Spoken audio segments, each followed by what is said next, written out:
Term. अब finite structure क्या होता है, तो देखो हुआ क्या था ना कि 1926 तक क्या हुआ था कि ओनली श्रोडिंगर आया, श्रोडिंगर ने अपनी इक्वेशन दी थी, श्रोडिंगर इक्वेशन क्वांटम के अंदर, जिससे हम सिर्फ नॉन रिलेटिविस्टिक केस चल रहे थे। जो काइनेटिक एनर्जी वहां पे यूज लेते थे वो थे पी स्क्वायर अपर में 2m।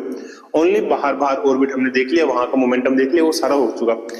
उसके बाद खोज हुई, उससे अगले साल स्पिन की, इलेक्ट्रॉन होते हैं, इलेक्ट्रॉन्स स्पिन होती है इलेक्ट्रॉन्स के अंदर भी, उसकी डिस्कवरी। उस डिस्कवरी के बाद हमें पता चला कि जो इलेक्ट्रॉन्स होते हैं वो अपने सेल के अंदर तो रोटेट करते हैं, अलग से वो उसके जो ऑर्बिटल्स होते हैं या फिर जो स्पिन्स होते हैं वो उनमें भी खुद में भी क्या करते हैं, रोटेशन करते हैं। और रोटेशन की स्पीड क्या होती है वहां पे, वो होते हैं near the light speed, right.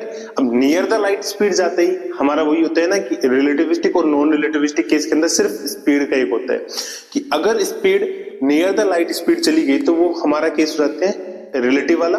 अगर लाइट स्पीड से बहुत कम है स्पीड तो हमारे non relativistic. So near the light speed that mean कि वहां पे फिर वो रिलेटिविस्टिक वाला इफेक्ट आएगा, जिससे जो श्रोडिंगर था उसको एक्सप्लेन करने में फेल हुआ। उसके बाद आते हैं पाउली डिराक 1933 के अंदर, 32 या 33 के अंदर। उन्होंने फिर आगे बताया कि ये स्पिन होते हैं उनमें रिलेटिविस्टिक इफेक्ट देखा जाता है, और जो श्रोडिंगर इक्वेशन थी उसी श्रोडिंगर इक्वेशंस को मॉडिफाई करके उन्होंने अपनी रिलेटिविस्टिक इक्वेशन वहां पे दी, जिसको हम श्रोडिंगर रिलेटिविस्टिक इक्वेशन भी बोल के चल सकते हैं वहां पे, श्रोडिंगर